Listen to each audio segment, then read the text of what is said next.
নমস্কার, আশা করছি আপনারা সকলেই খুব ভালো আছেন। এটা হলো আমার ইউটিউবের প্রথম ব্লগ, যেটা আমি আজকে আপনাদের সঙ্গে শেয়ার করে নিচ্ছি। আশা করছি এই জার্নিটাতে আমি আপনাদের সকলের খুব পাশে পাবো। তো দেখতে থাকুন আর সঙ্গে থাকবেন আমার। ব্যাগ গোছানো তো রেডি, চলুন এবার যাওয়া যাক। হাই, আমি ভাস্বতী, আর আমার কোলে একজন মহান ব্যক্তি ঘুমোচ্ছে।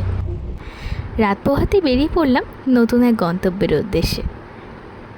2 ঘন্টা জার্নি করতে করতে পৌঁছে গেলাম গুড্ডুর একটি নতুন গন্তব্যের ঠিকানায়। মাত্র 2-3 দিনের জন্য, বেশি দিনের জন্য নয়।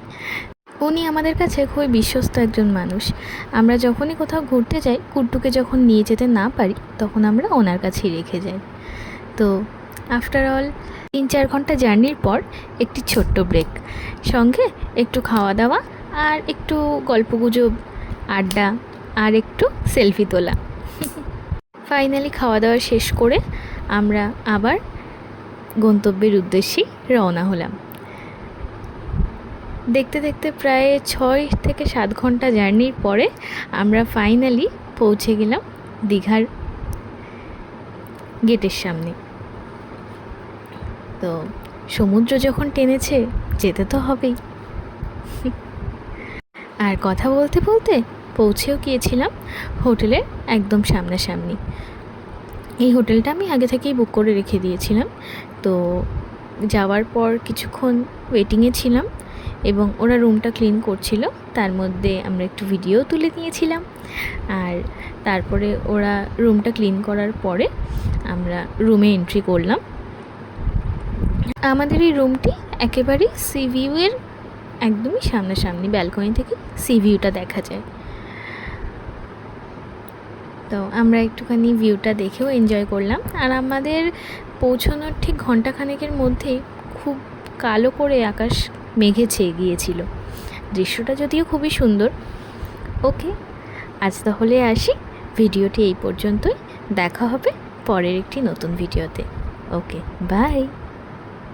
এটা হলো দীঘার আমাদের দ্বিতীয় দিন। দীঘায় এসেছি আর এই প্রথম জগন্নাথ মন্দির হয়েছে, না দেখলে তো মিস করে যাব। তাই লাঞ্চটা সেরে নিয়েই বেরিয়ে পড়লাম জগন্নাথ মন্দিরের উদ্দেশ্যে।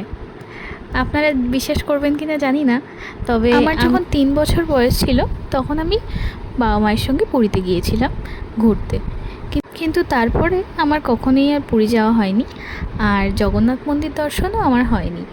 ইভেন আমার হাজব্যান্ডও ওই সেই ছোট্টবেলায় গিয়েছিল জগন্নাথ মন্দির দেখতে একবার পুরীতে, তারপর থেকে সেও আর যায়নি। আর বিয়ের পরের থেকে আমাদেরও আর যাওয়া হয়নি। তাই হয়তো ঈশ্বরের কৃপায় আমাদের দুজনেরই দেখা হয়ে গেল।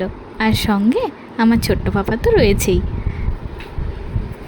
আর এটা হলো এই জগন্নাথ মন্দিরের পদ্মপুকুর।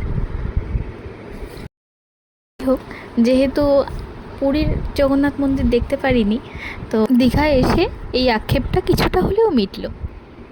আর আমরা যেহেতু লাঞ্চ করে গিয়েছিলাম, তো সেহেতু আমরা আর ভিতরে ঢুকে পুজো দিইনি।